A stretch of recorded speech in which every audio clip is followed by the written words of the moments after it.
Hi, this is Deborah Nelson. I'm going to re-record part 2. I've seen that the speed makes the video not reliable, so I'm going to re-record part 2, which is financial attacks. So, since litigating this case in the Nelson versus Curtis Wright lawsuit, which is in the U.S. District Court of South Carolina, Charleston Division, I've encountered financial attacks.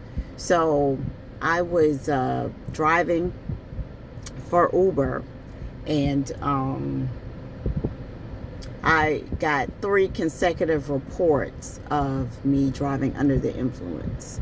February 28th, March 1st, and March 2nd. I do not drink. I do not do drugs. On March 1st, I was trying to go online, and I was unable to go online. And then I noticed that I had messages from support stating that they received a report that I was driving under the influence. So I contacted support, let them know that I do not do drugs, I do not drink, and that those were false allegations. Okay, so support allowed me to go back online. And so I was driving really late, probably from 12 a.m. and beyond. So anyway, I'm driving, and it's technically March 2nd at this point. So I picked up a couple from West Ashley, off of Ashley River Road, and I dropped them off on Azalea in Cosgrove. It's a smoke shop on Azalea in Cosgrove. So everything was okay. There were no issues with the ride. So on March 7th, I got a call from an Uber representative stating they wanted details about the crash. I was like, what crash? I wasn't in any accident. So they said they received a report that I was in an accident, which is not true because I was never in an accident. So I told them, you need to do an investigation because there was no accident. And then I was told that the riders reported that that I appeared to be under the influence. And so I alerted the representative from Uber that I had 2 prior allegations that were false, and this is probably retaliation in relation to this lawsuit. So they said they needed to do an investigation. So at that moment, my account was paused. I was unable to go online. So that was March 7th, Saturday, around 11 o'clock. So at almost midnight, like around 11 o'clock that same night, I got a notification that my Uber account was deactivated due to consecutive reports of driving under the influence. So they were supposed to do an investigation, and how much of an investigation could you have done in that short of time frame? So anyway, so I contacted Uber, and then I contacted the adjuster that supposedly was handling the crash. And so she told me that the riders reported that I appeared to be under the influence. I was driving over the median. I was almost in a head-on collision. I said, who are these riders? And so she told me what the drop-off point was. So I knew exactly who it was. I said, I was never driving over any median, and I was never in almost head-on collision. And so she said, well, I said, but an insurance claim was filed, so isn't that insurance fraud? Because there wasn't an accident. She said, well, it wasn't an accident. They just said it was a hard ride. I said, you filed an insurance claim stating it was an accident, and there wasn't an accident. So anyway, long story short, Uber continued to deactivate my account. So I contacted the South Carolina Department of Insurance, and they demanded that Liberty Mutual do an investigation. So the riders, as the investigation continues, so now the story is being even more exaggerated. They said I was driving over the median. I was almost in a head-on collision. They think I hit somebody. And the woman was pregnant, and she was so stressed behind the ride, she had to go to the doctor to receive medical care.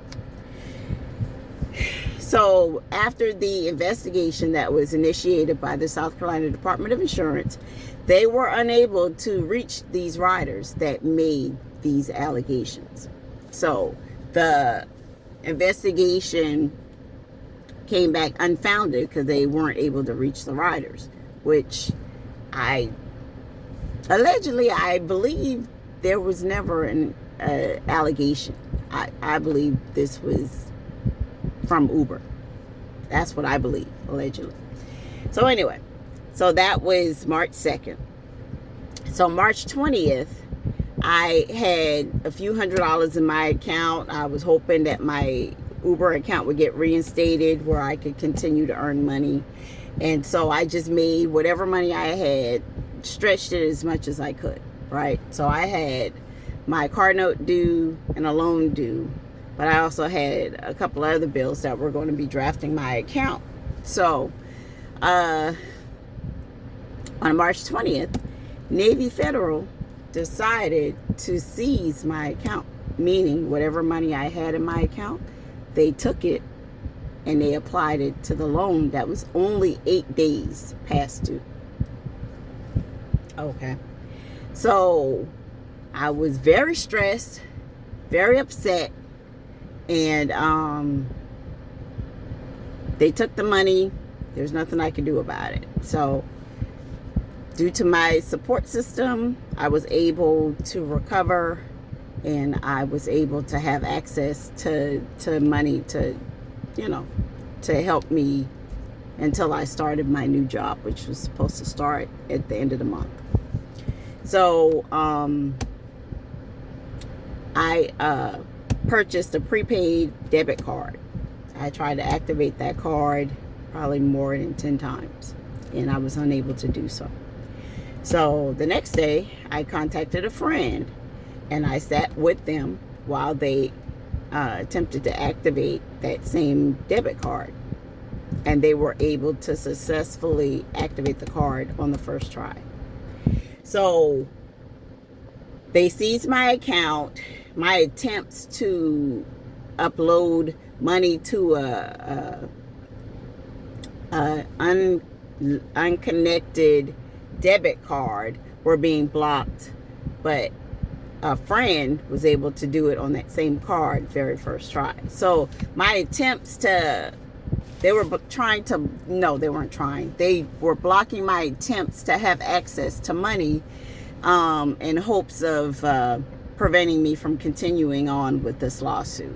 So the retaliation is not just in relation to the claims in this lawsuit. They're retaliating post-employment. All this retaliation is, I was terminated from that job, more than 2 years ago. And it's been ongoing, continuous. And they're attacking every aspect of my life. So the debit card, the Navy Federal Credit Union, the Uber, there were other attempts to prevent me from obtaining employment also. So, and all this is in reference to the Curtis Wright lawsuit with the whistleblower retaliation claims and cyber intrusion and invasion of privacy. So that's what I've encountered while pursuing this lawsuit against Curtis Wright. So it just never stops.